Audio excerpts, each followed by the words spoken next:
स्वतःला सुखी समजावं माणसानं, दुसऱ्याला सुखी समजून काही मजा नाही. पण लोक समजित येत कसं, दुसऱ्याला सुखी समजते. आता एवढे लोक हे कीर्तनात येऊन बसलेले आहेत, सगळे महाराजाकडे पाहतात. महाराजाकडे पाहताना महाराजाबद्दल काय समजते, ते सुखी समजते का दुःखी? हो ना, बरोबर आहे. हे सगळे बसलेले लोक म्हणतात महाराज लोकांचं लय चांगलं काम आहे हो, काय भारी गाड्या घोड्या पैसा हडका, सुखी महाराज आहे. महाराज लोकांना सुखी समजते. महाराजाला जाऊन तुम्ही विचारा, महाराज तुम्हाला कसं काय वाटतं, तुम्ही सुखी आहे का? ते म्हणतात नाही नाही नाही, लोक सुखी आहेत, त्याच्याकडे पैसा अडका श्रीमंती सगळं चांगलं आहे. आम्ही दररोज 200 400 किलोमीटर हिंडतो, ड्रायव्हर पेट्रोल गाडीतच जिरतो म्हणे.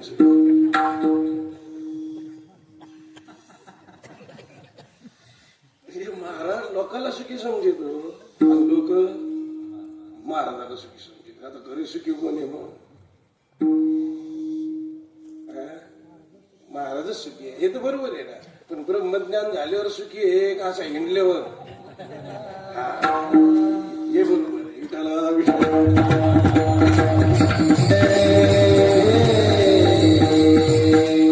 सुखी होण्याचं साधन म्हणजे ब्रह्मज्ञान आहे, आणि ते संताजवळ आहे. म्हणून संत भेटले पाहिजे. म्हणून संत म्हटल्यावर कसे पाहिजे?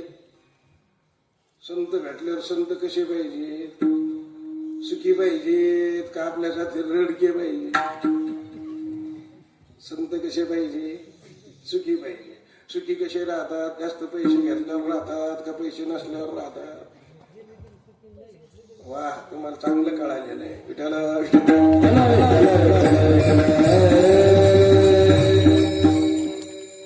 असलेल्याही परिस्थितीत सुखी राहता आलं पाहिजे आणि नसलेल्याही परिस्थितीमध्ये सुखी राहता आलं पाहिजे. हे केव्हा होईल?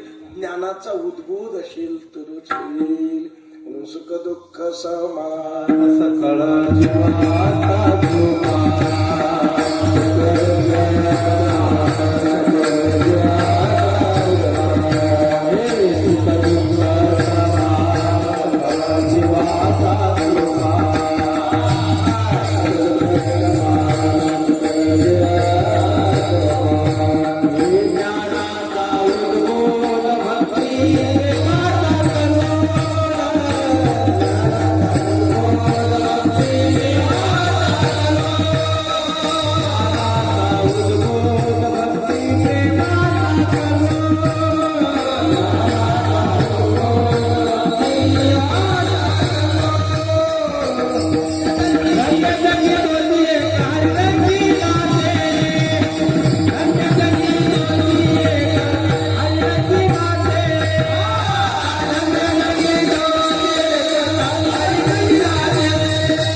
सोय जीव आत्मयाशील आहे आणि तेथ जे होय तया नाम सुख. हे सुख असं कळलं पाहिजे चांगलं. सुख म्हणजे नेमकं काय आहे? सुख लोकांना कळत नाही. लोकांना अनुभव घेता येतो सुखाचा. बघा, सुखाचा अनुभव झाल्यावर कसं असतं, माऊलीने सांगितलं, शरीर शांत होतं, प्राण पांगोळा होतो, शरीर शांत होतं, असा आनंद माणसाला मिळतो. आनंद म्हणजे सुखाचा अनुभव सगळ्याला आहे, पण तो नित्य राहतो का? नाही. मग तुम्ही ज्या ज्या वेळेला सुखाचा अनुभव घेता, कुठे कुठे घेता, बटाटवडा खाताना सुद्धा घेता येतो. म्हणजे विषयाचं सुख जे आहे ते करताना अनुभव घेता येतो. फक्त भान ठेवावं लागतं त्याचं, की हे सुख नेमकं आलं कुठून आपल्याला. इंद्रिय संयोगाने आलं का ते अगोदर आपल्या जवळच होतं, याचा विचार करावा लागेल की जवळ होतं म्हणून प्रकट झालं का बाहेरून आल्यामुळे प्रगट झालं? जवळ होतं म्हणून प्रगट झालं. नसतं तर प्रकटच होत नाही. तुम्ही किती द्या त्याला, बटाटवडे द्या, गुलाबजामू द्या, म्हणजे डायबिटीस हे कसं तोंड केलं त्यांनी गुलाबजामुन पाहून. म्हणजे का ते आत नाही ना, आतमध्ये सुख हे आत आहे. म्हणून इंद्रियापासून विषयापासून जे सुख होतं ते सुखाची निर्मिती करतात असा भाव नाहीये.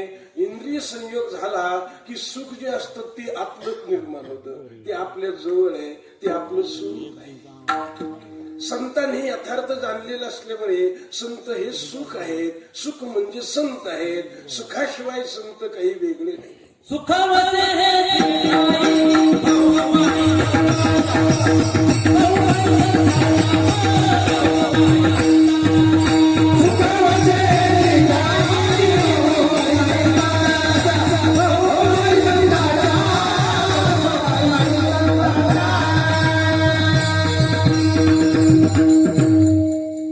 आणखी बारीक वाक्य ध्यानात घ्या, बारीक वाक्य ध्यानात घ्या.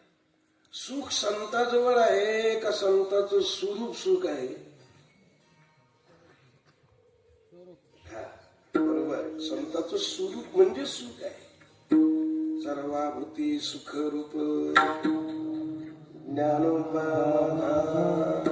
तुका म्हणे तेथे सुखाकार्युनी राही समाधानी सर्व सुखाची लहरी. ज्ञानाबाई म्हणजे ज्ञानाबाई म्हणजे सुखाची काय आहे? लहर आहे. म्हणजे सुख म्हणजे ज्ञानोपाराय आहे का ज्ञानोपाराय जवळ सुख आहे? सुख जर ज्ञानोपाराय आहे आणि ते जर सर्व भूतमात्रामध्ये आहेत तर आपण कोण आहे?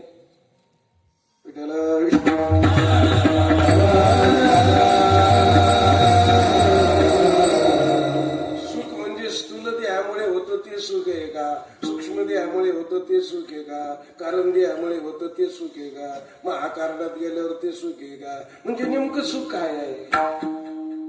सुखाचा शोध केला पाहिजे की नाही? कारण आपल्याला काय करायचंय? सुखी व्हायचंय ना, नाही व्हायचं.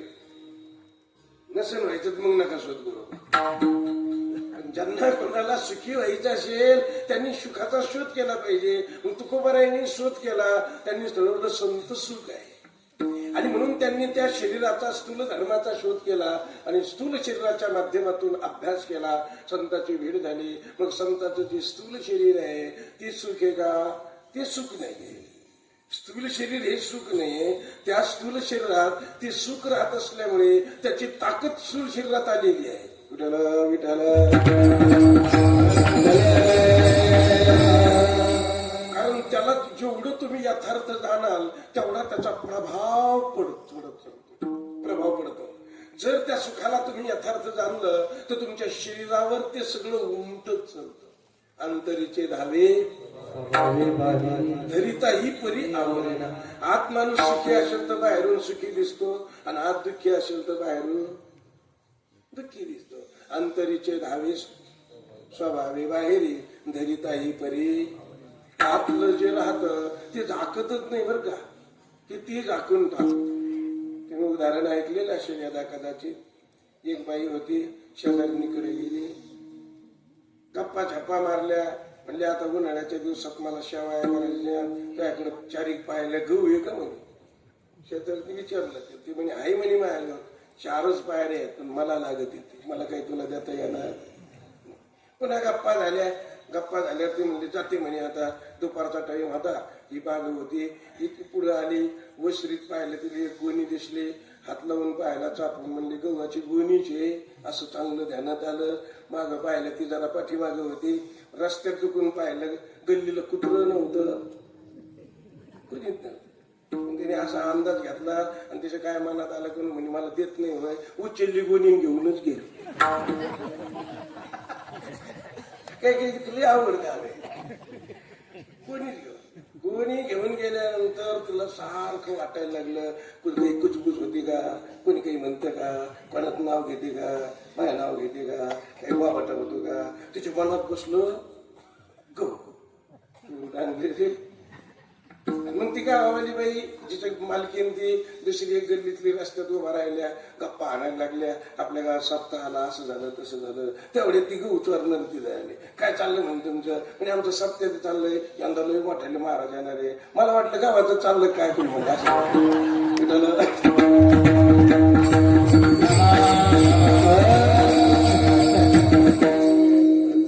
काय बसलेलं होतं ते. मला वाटलं असं आहे, याची आत राहत ते उमटूनच येत असं, उमाळा येतो ते किती आवरा त्याला आवडत नाही. मग संत म्हणजे काय? हा आणि मग घ्यायची भेट झाल्यावर आपल्याला काय व्हायला पाहिजे? घ्यायची भेट झाल्यावर सुख होतं, समजा हे संत आहे. घ्यायची भेट झाल्यावर वाईट तयार होतो. काय सांगतात म्हणजे महाराज संगतीतलं राहिलो पण आता जावाच वाटत नाही. महाराज सोडूनच त्याला म्हणते आपण त्या संग जातच नाही. काय महाराज आहे कधी असं म्हणतात लोक. जवळ गेल्यावर कळत ना, असं लांबून लांबून काय करणार.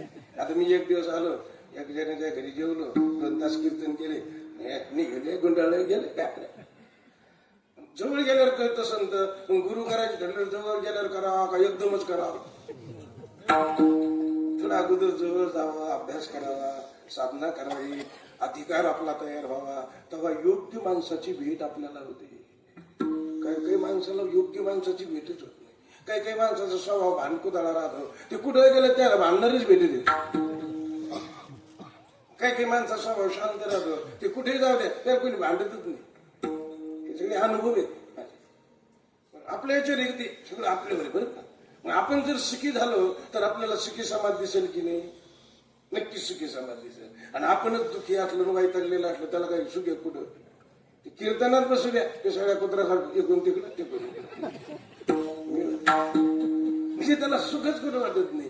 पण जो माणूस सुखी आहे तो मसन वाटत जाऊन बसू द्या, ते सुखीच राहणार आहे. का? कारण तो सुखी झालेला आहे. संताचं स्वरूप काय सांगितलं? संताचं स्वरूप लक्षण आहे सुख. बस. मग संताच्या स्वरूप लक्षणाला पाहावं का संताच्या तटस्थ लक्षणाला पाहावं? जसे देवाचे 2 लक्षण आहेत तसे संताचे 2 लक्षण करू ना आपण. 2 कोणते कोणते? स्वरूप लक्षण, तटस्थ लक्षण. स्वरूप लक्षण करावं संत म्हणजे सुख आहे, आणि तटस्थ लक्षण करावं संत किती फुटूचे, किती जाड आहेत, कोणत्या जातीचे आहेत, तारीख घेता येईन की नाही आपल्याला.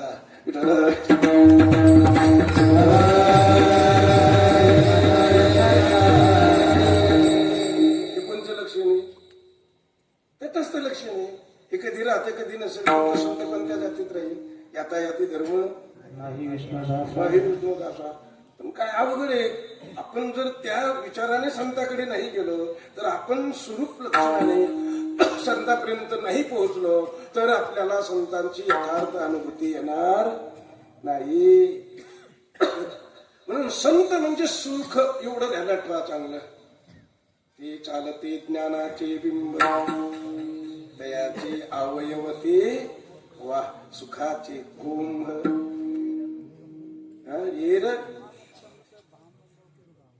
येर माणूस पण ते भांब लौकिक भागू. बरे भेटले तुम्ही चातुर्माशी.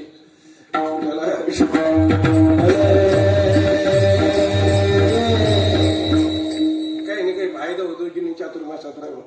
काही काही लोक म्हणते राहिले राहिले पण काही फरक पडला नाही. फरक पडतो. गोळ्या पाठवतात, अभंग पाठवतात, सेवा होते, दर्शन होतं, संतांचा सहवास होतो, श्रवण चांगलं मिळतं, पोटभर ऐकायला मिळतं चातुर्मासात राहून. म्हणून ज्याला ज्याला इकडे जास्त वैताग झाला त्यांनी चातुर्मासला गेलं पाहिजे. बरं निवांत होतं माणूस, श्रवण होतं चांगलं. श्रवणाच्या विषयी वैसावे येऊनी साम्राज्य भुवनी सुखी. म्हणून संत म्हणजे सुख, एवढं ध्यानात ठेवा. कारण तुकोबारायला संतांचं दर्शन झालं आणि स्वरूप लक्षणाने दर्शन झाल्यामुळे तुकोबारायच्या लक्षात आलं पहिल्या चरणात महाराज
चरणांबुज सविलास महामोह ग्राहग्रासैक कर्मने.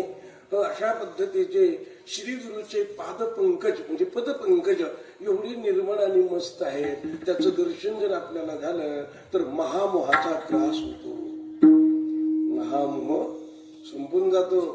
म्हणून गुरुचे पाय इतके स्वच्छ आणि निर्मळ असल्यामुळे ज्ञानोबारायांनी सांगितलं, माझ्या हृदयामध्ये बसू आता हृदय आपुले चोफाळून या भरी वरी बैसो पावले. किती सुंदर पूजा केली ज्ञानोबारायांनी तिथे. श्री गुरुची अभिषेक केला, पूजा, गंध धूप दीप आरती ववन सगळ्या पूजेतल्या प्रक्रिया ज्ञानोबारायांनी गुरु करतात तिथे वापरल्या. आणि अशा पद्धतीने श्री गुरुची पूजा केली.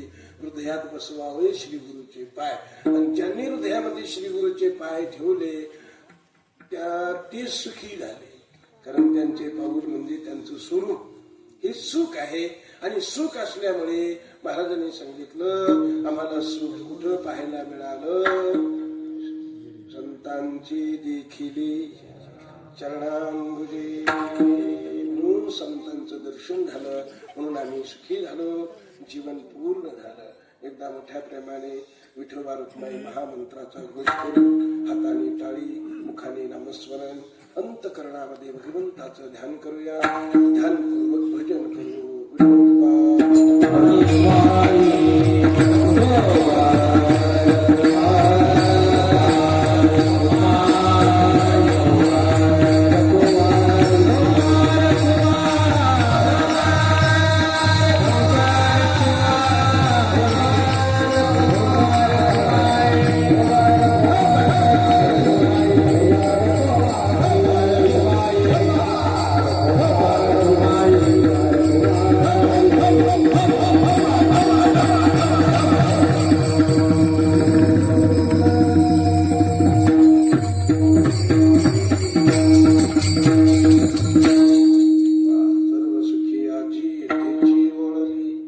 संतांचे देखिले चरणांबुजे.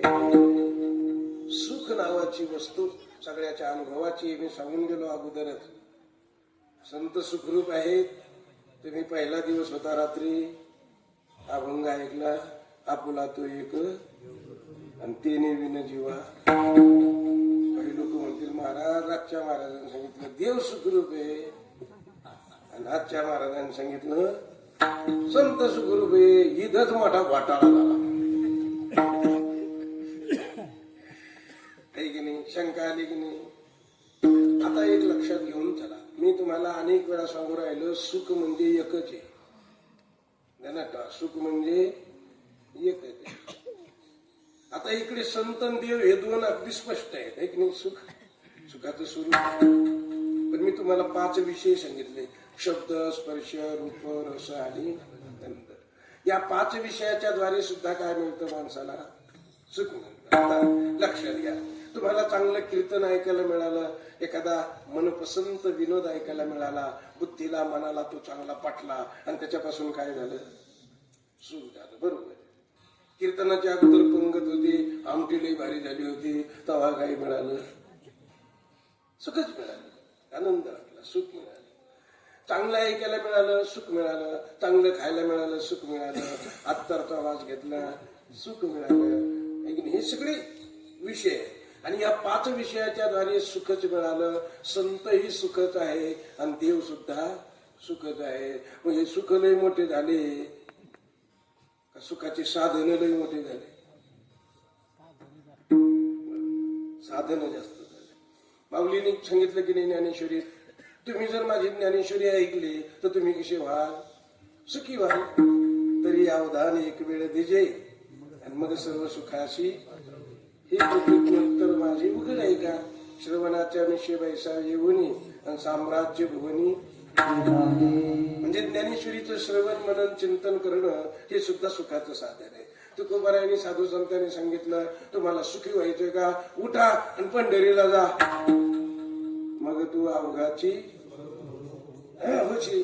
पंढरीला जायचं साधन सुद्धा सुखा करताच आहे, ज्ञानेश्वरी वाचणं सुद्धा सुखा करताच आहे, कीर्तनात येऊन बसणं सुखा करताच आहे, आणि तमाशाला जाणं सुद्धा नाही. मुग जाते की लोक सुखच आहे त्याच्या. सुख नाही असं कसं म्हणा. समजा तुम्हाला चहा प्यायल्यावर सुख मिळतं आणि दारू प्यायणाऱ्याला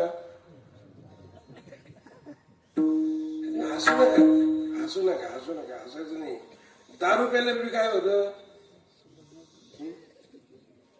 काय काय नाही म्हणायला लागले. त्याची काय अशी हिंमत किती उगं पिते किती.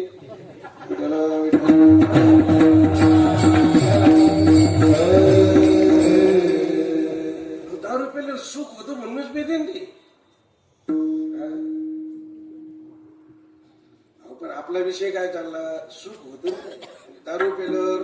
बघा तुम्ही काही काही लोक आम्हाला भेटते म्हणले, महाराज आपल्याला दिवसभर रेल्वे स्टेशनला काम करावं लागतं, कुली म्हणे मी आमारी करतो, असं कसं लई तर होतो म्हणे दिवसभर, आणि मग सध्या काही झोपच येत नाही. मग आम्हाला एक औषध सापडलं, जेवण करायचं आणि तेवढे एक क्वार्टर घेतलं की सकाळ जातच येत नाही. सुख होतं की नाही, सुखच आहे. तुम्ही ज्ञानेश्वरी वाचायला बसले, पारायणाला आता बसले की नाही, बसले. मग ज्ञानेश्वरी वाचताना तुम्हाला सुख होतं की नाही, होतं. एखाद्याला म्हणलं पुढच्या वर्षी पारायणाला बसलो बाबा, ते म्हणलं गेल्या वर्षीच बसलो होतो, अशी म्हणते लोक. मारी यंदा बस बाबा, नाही नाही गेल्या वर्षीच बसलो, आता नको दरवर्षी पोराला बसू. पण ते बसत नाही. काऊन बसत नाही, कारण त्याला सुख झालं नाही. त्याला सुख काय, तिथे पारायणात सुख झालं नाही त्याला. ते म्हणतो नाही नाही बसलो होतो पारायणात महाराज, पण ते वाचणारं कुंकड चालत होतं ना, आम्ही कुंकड हिंडत होतो, सापडे जातो. त्याच्यामुळे काही मिळत नाही ना. माझी विधी गडबड गडबड त्या वया भेटत नव्हत्या, कुठे कुठे वाचलं आलं पाराय, म्हणजे आनंद नाही येत ना. आनंद जर नाही आला पुन्हा बसतं की माणूस. दारू प्यायला माणूस पुन्हा पुन्हा दारू पितो की नाही, त्याला आनंद सुख मिळतं त्याला म्हणून पितं पुन्हा पुन्हा. ते ज्ञानेश्वरी वाचणारी एकदा वाटल्यावर पुढच्या वेळी बसत आहे का,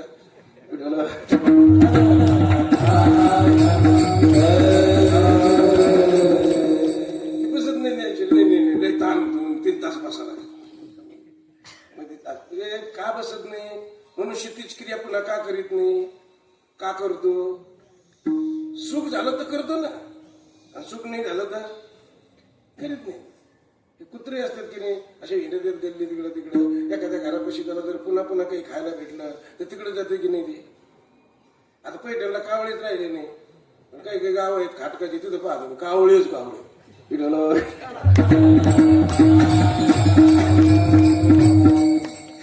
ते भेटत नाही, त्याच्याने पिंडदानच कटळे खाऊन ते भातात.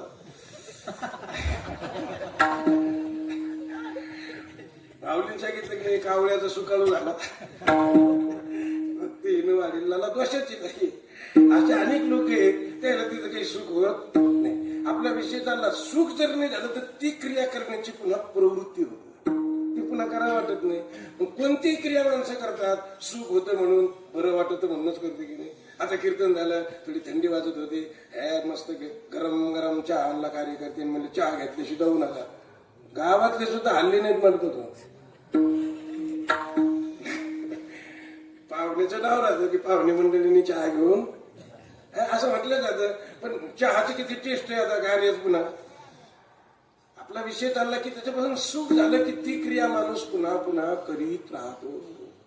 मग ह्या सगळ्या प्रक्रियेतून सुख जे होतं, पंढरीची वारी असो, ज्ञानेश्वरीचं श्रवण असो, पारायण असो, पंचविषय असो, देव असो किंवा संत असो, या सगळ्याचा विचार जर केला तर याच्यापासून जर सुख मिळत असेल आपल्याला, मग ते मिळणारं सुख एकच आहे का सुखाचे प्रकार आहे. सुखात फरक नाही, साधनात फरक आहे. त्याला नाव दिलं जाईल, कुठे सात्विक, कुठे राजस, कुठे तामस. तामस साधनं सुख देतील, राजस साधनं सुख देतील, सात्विक साधनं सुख देतील. हे 3 गुणातले सुख मिळतील आपल्याला. मग आपल्याला गुणातलं सुख मिळावं का अगुणाचं सुख मिळावं, आहे की नाही. आता पुढे सरकलं पाहिजे की नाही. मग जर आपल्याला विषयापासून सुख मिळत असेल तर ते गुणामुळे सुख मिळतं, आणि आपल्याला गुणातीत होऊन सुखी व्हायचे. आणि गुणातीत सुख कोण आहे, ते म्हणजे परब्रह्म आहे. ते एकच सुख आहे जगामध्ये. सगळं सुख एकच आहे, पण सगळे साधनं त्याचे भिन्न भिन्न आहेत. आणि अशा साधनाला दूर करून मूळ स्वरूपामध्ये आपल्याला जायचंय. आणि मूळ सुखात जर आपण गेलो तर आपण कायमची सुखी आहोत. मग संत हे मूळ सुखात गेले, कोण्या सुखात गेले? देवरूपी सुखात गेले, ब्रह्मरूपी सुखात गेले. लक्षात आलं ना? कालच्या अभंगात जे होतं की तेने विना जीवा सुख नये. मग तेने विना जीवा सुख नये म्हणजे तेच सुख संत आहेत. आणि संत तदाकार असल्यामुळे सुखरूप संताशिवाय सवाय दुसरं कोणी नाही. अर्थात संत सुखाचा मूर्तिमंत पुतळा आहेत. असं तुकोबारायला अनुभूतीला आलं. संतांचं दर्शन असं यथार्थ झालं म्हणून संतांचे देखील चरणांमध्ये सर्व काळ होतो आठवीत मनी विठले ते धनी येणे काळे. म्हटले महाराज या सुखाचं काही वर्णन करून सांगा. महाराज म्हणले आता सांगता येत नाही. शेवटच्या चरणात तुका म्हणे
तुका म्हणे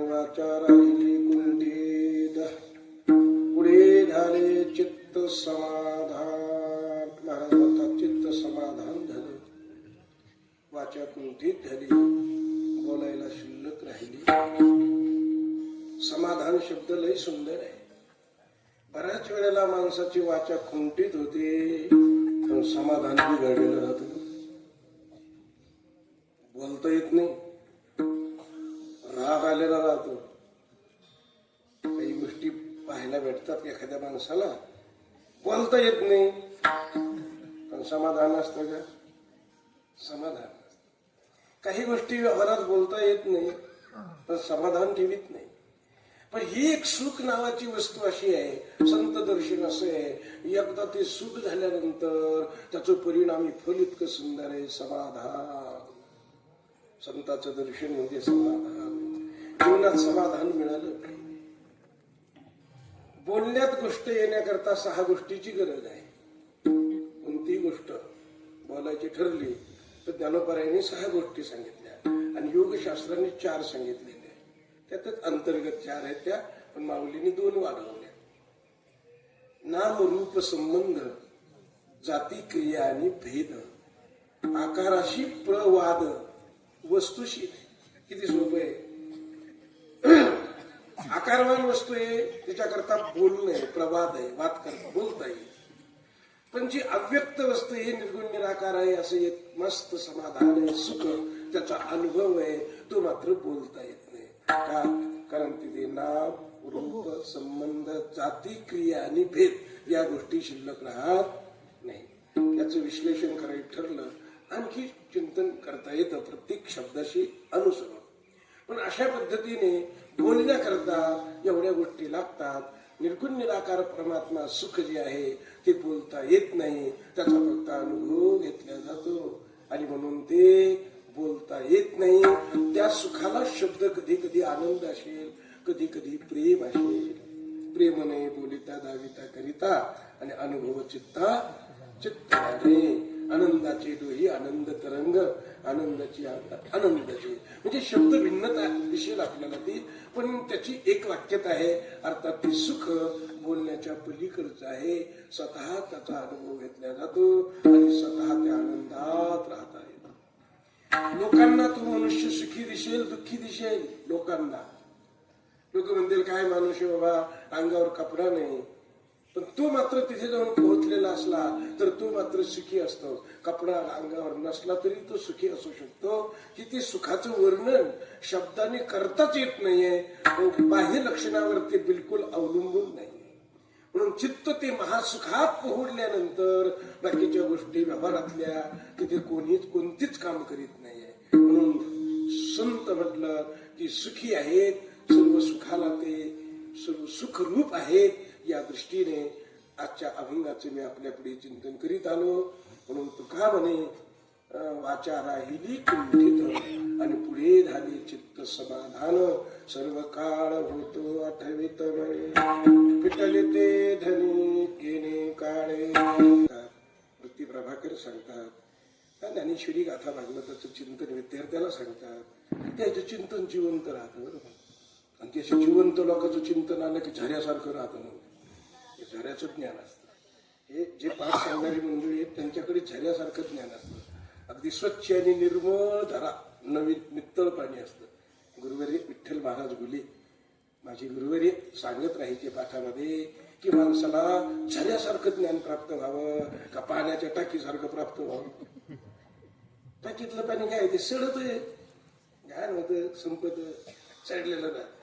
झऱ्याचं साधू नित्तळ पाणी येत राहतं. म्हणून गुरुकृपेचं ज्ञान जिथे असेल ते नित्तळ ज्ञान असतं. आणि असे नित्तळ ज्ञानाचे साधू संत आपल्याला भेटावेत. त्यांच्या वचनाने आपलं कल्याण होत असतं. आधी मुखा वाटे वचने उत्तीर्णता येणे नव्हे जन्मे. यथामती यथावकाश आपला वेळ जवळजवळ परिपूर्ण झालेला आहे. ज्ञानोपाराय तुकोबारायचं 2 मिनिट भजन करूया. उपस्थित असणारे आमचे सर्व काळकरी मंडळी, आमचे ज्ञानेश्वर भारड महाराज कीर्तनाकरता आवर्जून आले हे गेले. चांगलं त्यांचं आमच्या एकनाथ महाराज प्रसादिक वारकरी शिक्षण संस्थेवर प्रेम आहे. प्रेमाच्या माध्यमातून माणसं येत राहतात. पण अशा पद्धतीने सर्वांची गाठी भेटी झाल्या. देवाच्या चरणी सेवा रुजू करतो.